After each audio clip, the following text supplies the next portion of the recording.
Baiklah, sebelum khatib membaca rukun doa al-khutbah, marilah kita berbicara sepatah dua sambil kita berniat i'tikaf. Kita ulang kaji pembahasan kita, mudah-mudahan bermanfaat terutama kepada khatib sendiri dan ada manfaatnya kepada tengku-tengku sekalian. Adapun yang menjadi judul syarahan kita pada hari yang berbahagia ini adalah 3 pondasi yang kokoh yang perlu dibina oleh setiap muslim untuk menggapai ridhanya Allah Subhanahu wa taala. Hadirin tengku-tengku sekalian sidang jamaah Jumat yang dirahmati oleh Allah.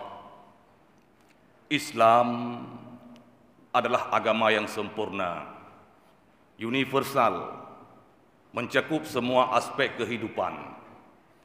Islam memaparkan dengan jelas visi dan misi kehidupan di dunia yang sesaat ini. Allah jelaskan dalam Al-Quranul Karim, kemudian diteladankan oleh hamba pilihannya yaitu Rasulullah sallallahu alaihi wasallam tentang tujuan hidup. Tujuan hidup kita di dunia yang sesaat ini adalah mencari ridha Allah Subhanahu wa taala.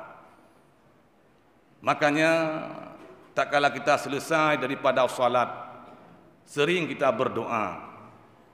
Kadang-kadang imam yang berdoa kita yang mengaminkannya.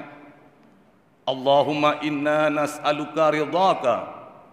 Ya Allah, kami memohon akan ridhamu. Kami meminta akan ridhamu. Begitu juga tak kala kita selesai daripada mengucapkan ataupun daripada tahlil, sering kita mengucapkan ilahi anta maqsudi wa ridhaka matlubi a'tini mahabbataka wa ma'rifatak. Ya Allah, hanya rahmatmu yang kami tuju, hanya ridhamu yang kami incar-incar dalam sujud, dalam rukuk, dalam setiap aktivitas hamba. Semata-mata kita mencari keridhaan Allah Subhanahu wa taala.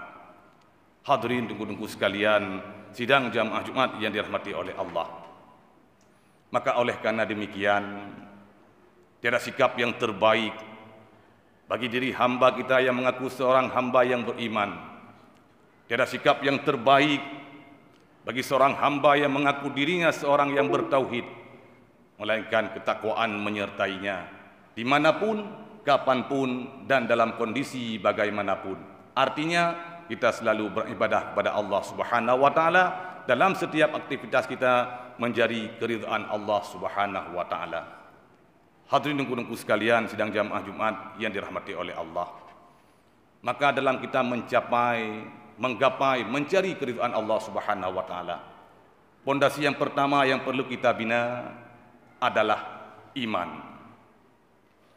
Berbicara tentang iman, adanya iman pada diri seseorang adalah merupakan hidayah Allah semata-mata. Maka hidayah tersebut tidak dapat dibeli. Keimanan yang Allah berikan kepada diri kita tidak dapat kita hargai dengan setinggi apapun harga di dunia ini. Iman ibarat mutiara, bahkan lebih daripada mutiara.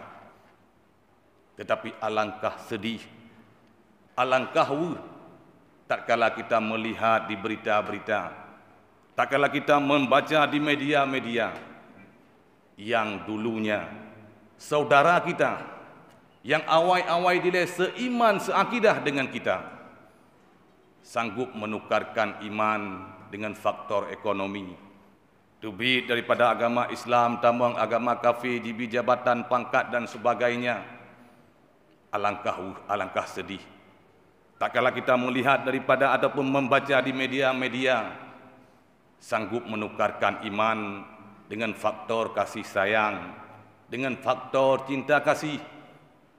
Pasangan kadang-kadang kan agama daripada agama Islam, tebit yang daripada agama Islam tambang kepada agama kafir. Na'udzubillah, summa na'udzubillah. Bermakna kita nyotengku hudib tanpa iman.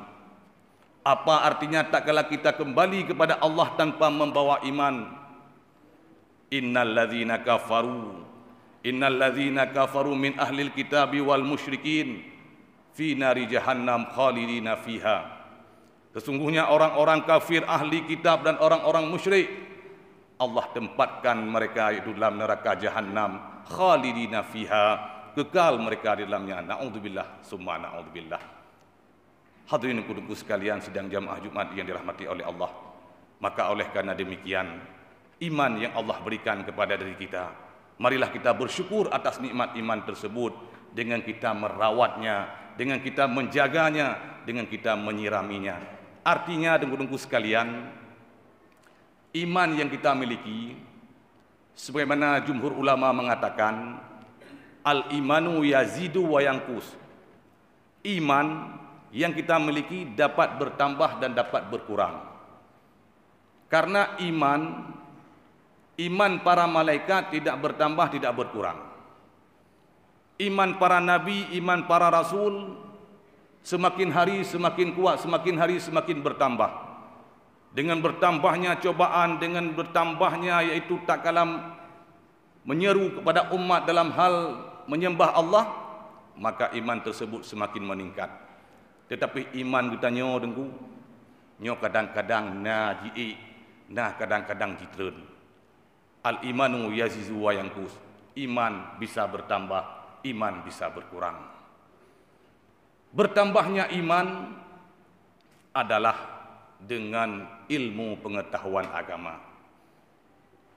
Al-ilmu hayatul Islam wal imadul iman. Ilmu adalah merupakan kehidupan Islam dan tiangnya iman. Kita sering dengan menghadiri majelis taklim, sering menghadiri kajian-kajian ilmu agama, insya-Allah iman kita semakin bertambah, iman kita semakin kuat. Yang kedua, bertambahnya iman, kuatnya iman adalah dengan amal saleh. Karena orang mukmin yang sejati, mereka sadar dari mana mereka Allah ciptakan, asal muasal mereka dari mana, dan mereka meyakini dan mengimani adanya kehidupan sesudah, yaitu kehidupan akhirat. Maka lahirlah amal-amal yang saleh, dan mereka akan bahagia di dunia, dan mereka akan mendapatkan balasan Allah di akhirat, yaitu syurga Firdaus. Sebagaimana firman Allah Subhanahu wa taala dalam Al-Qur'an, innal ladzina amanu wa amilus shalihat kanat lahum jannatul firdausi nuzula khalidina fiha la yabghuna anha hiwala.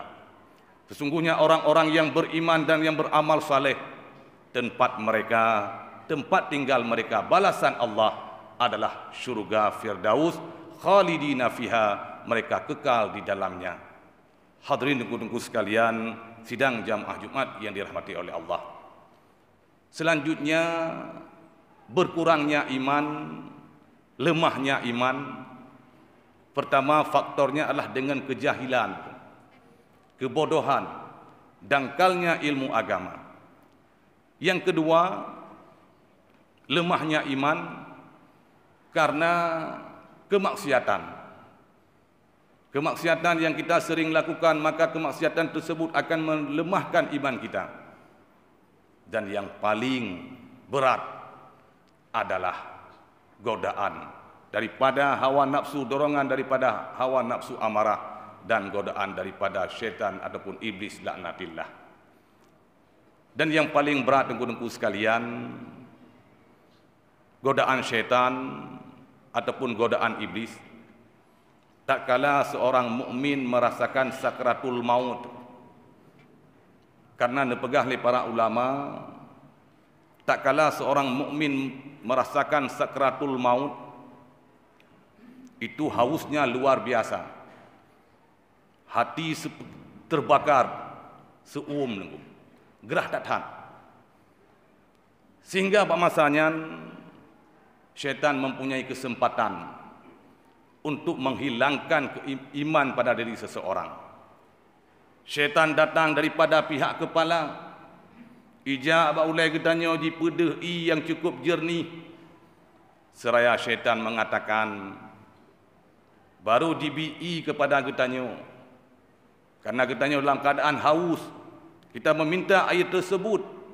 Kata syaitan, baru lun bi'inyo, katakanlah, tiada yang menciptakan alam ini, hanya Tuhan. Menyegetanya orang yang beruntung insya-Allah tidak mau mengatakannya. Syaitan tidak pernah putus asa. Mereka datang daripada pihak kaki kita.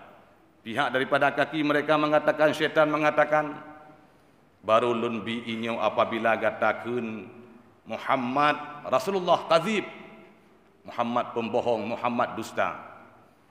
Apabila kita nyesirah orang mukmin yang beruntung, insya-Allah kita tidak akan mengatakannya.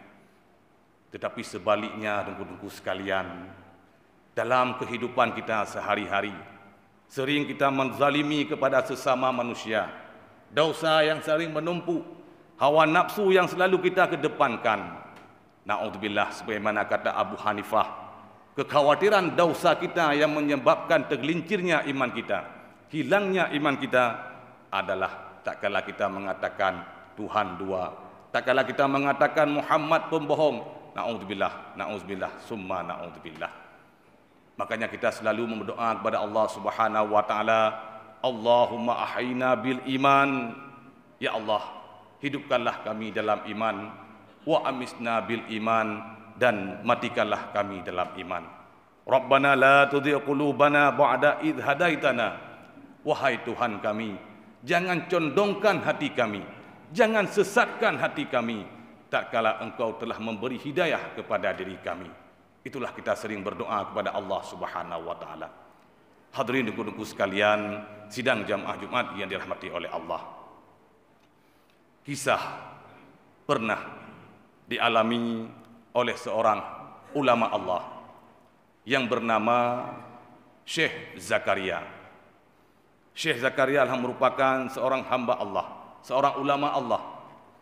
Tak kala Syekh Zakaria mengalami sakratul maut, maka Syekh diperatip, ya bahasa katanya, diputalkin di para murid, para sahabatnya, la ilaha illallah. Syekh Zakaria tidak mau mengatakannya. Syekh Zakaria berpaling. Para murid bawatanya sama-sama mengkalan-kalan, sama-sama menginging. Sehingga neperatip belum yang kedua, la ilaha illallah. Syekh Zakaria juga tidak mau mengatakannya tentang pengingat tersebut. Dan para murid, para sahabat Syekh Zakaria neperatip belum yang kali yang ketiga, la ilaha illallah. Syekh Zakaria juga tidak mau mengatakannya. Dengan takdir Allah Subhanahu wa taala, Syekh Zakaria hana jadi nawa Allah.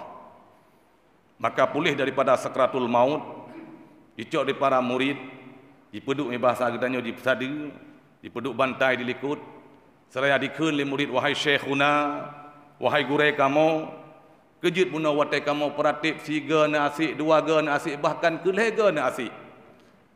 Dijawab oleh Syekh Zakaria, wahai tilmizi lun membandum, wahai murid-murid lun membandum, kan han lun timkun pengingat gata, kan han lun timkun talkin gata, tetapi ulun tuan tengah lun berjuang lun selamat iman. Tak kala ratib yang pertama, asik lun yang pertama mereka mengatakan Tuhan dua, lun asik. Yang kedua mereka menyuruh itu syaitan, menyuruh itu Muhammad sulit, lun asik. Dan yang ketiga mereka menyuruh ataupun mengatakan Tuhan ataupun Isa anak Tuhan, lun tuan asik. Jadi oleh karena demikian, dengku-dengku sekalian, Dum Syekh Zakaria yang merupakan ulama Allah, meribai murid, juga kena godaan iblis ataupun godaan syaitan, apalagi kitanya. Maka oleh karena demikian, iman yang Allah berikan kepada diri kita, mari kita rawat, kita jaga dengan menghadiri majlis taklim dan dengan amal yang saleh. Dengku-dengku sekalian, sidang jamaah Jumat yang dirahmati oleh Allah.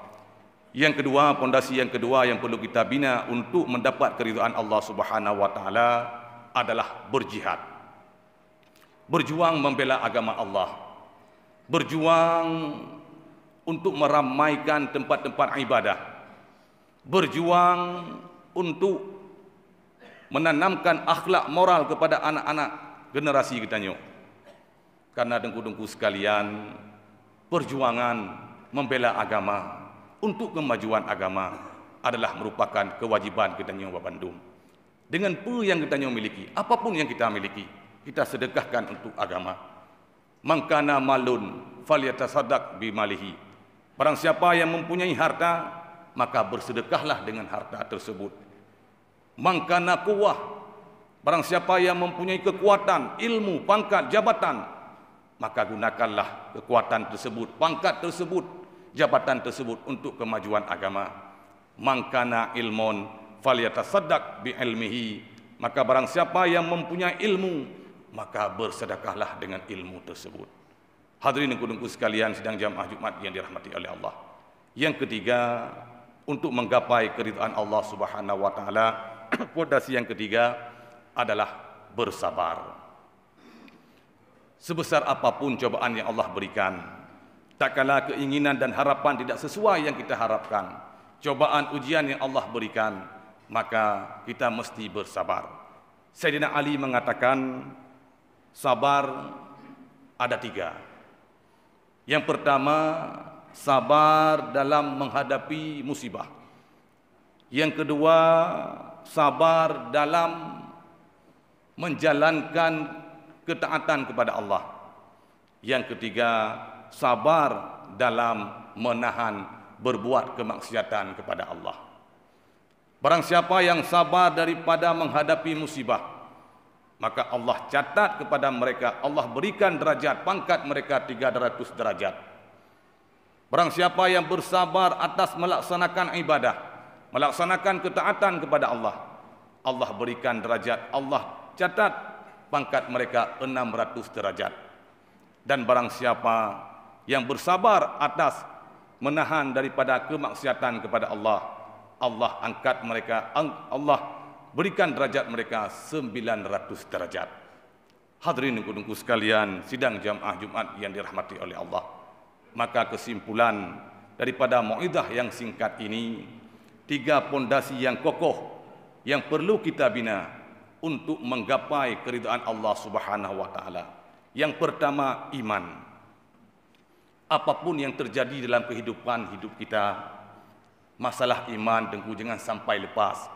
Iman baik sampai le. Iman tetap kita jaga. Iman tetap kita rawat dengan kita, dengan ilmu pengetahuan agama dan dengan amal-amal yang soleh. Mudah-mudahan tak kala kita kembali kepada Allah, ajal menjemput kita, kita dalam keadaan beriman. Karena kata Sayyidina Ali, at-tammamu ni'mah al-mautu alal iman. Kesempurnaan nikmat adalah tak kala mati kita membawa iman. Yang kedua adalah berjihad.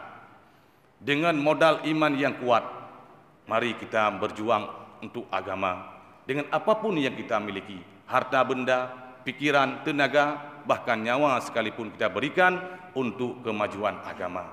Dan yang terakhir adalah bersabar. Sebesar apapun cobaan yang Allah berikan kepada diri kita, kita mesti bersabar dan kita mesti berbaik sangka kepada Allah Subhanahu wa taala. Karena untuk mendapat kebahagiaan, untuk mendapat derajat yang tinggi di sisi Allah bukanlah hal yang mudah, tetapi dibutuhkanlah cobaan ataupun ujian, sehingga mudah-mudahan kita termasuk kepada orang-orang yang muttaqin, termasuk kepada orang-orang yang sabirin, termasuk kepada orang-orang yang mujahidin fi sabilillah. Amin amin ya rabbal alamin.